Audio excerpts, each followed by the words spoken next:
Nicola Sturgeon's Scottish Government has suffered a major blow in its hopes to rejoin the EU, as its fiscal deficit soars. New data from the Institute for Fiscal Studies (IFS) will be released this week, showing in 2020-21 the gap between public spending and tax revenues has risen to 22 to 25% of Scotland's gross domestic product. It comes as a blow to the SNP's hopes to rejoin the EU, as the deficit has hit 8 times the acceptable limit set by the bloc, which is 3% of GDP.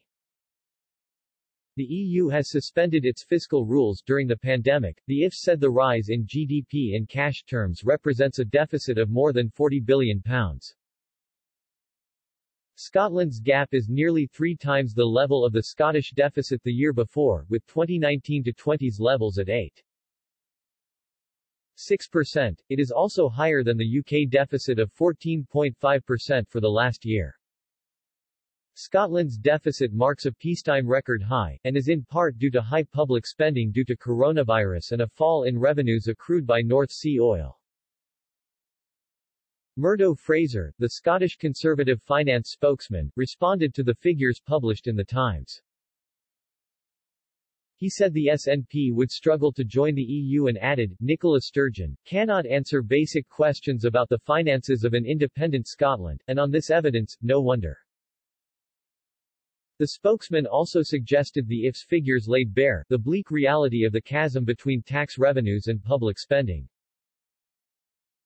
Mr. Fraser then told the outlet, future generations would face an impoverished future, while arrogant SNP politicians would be just fine. Not only do the SNP have no credible currency plan, but they also have no obvious route to join the EU, and on the basis of these numbers, it looks highly implausible. Myri Spowage, interim director at the Fraser of Allender Institute at Strathclyde University, also told the outlet it would not be possible to run structural deficits of this scale over the long run for Scotland. John McLaren, a former Scottish Government economist, added, one of the big changes since 2014 has been the virtual disappearance of North Sea revenues that an independent Scotland might expect to have available. This means that Scotland's underlying fiscal deficit is less erratic but also, COVID aside, unsustainably high. The SNP, however, said, every country in the world is dealing with exceptional public finance pressures as we recover from the pandemic, and said the party wants to ensure Scotland has all the powers needed to manage our own recovery. It comes ahead of the May 6 Scottish elections, where the SNP are predicted to win. A recent Survation poll shows the SNP are set to win 67 seats, a majority of 5 MSPs, in Holyrood.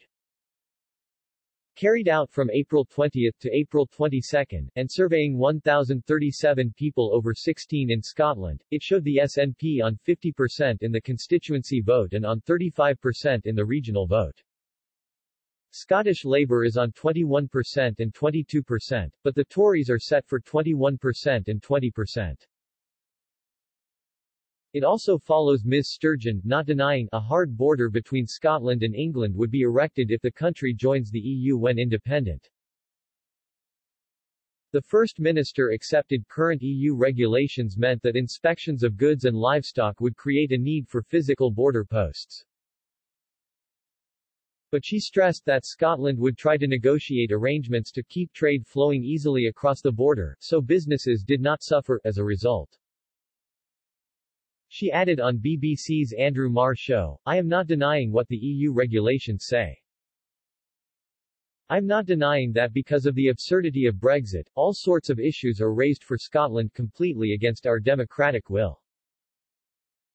What I'm saying is we will work as a country to make sure that, for our businesses, there is no difficulties in terms of their day-to-day experience in trading.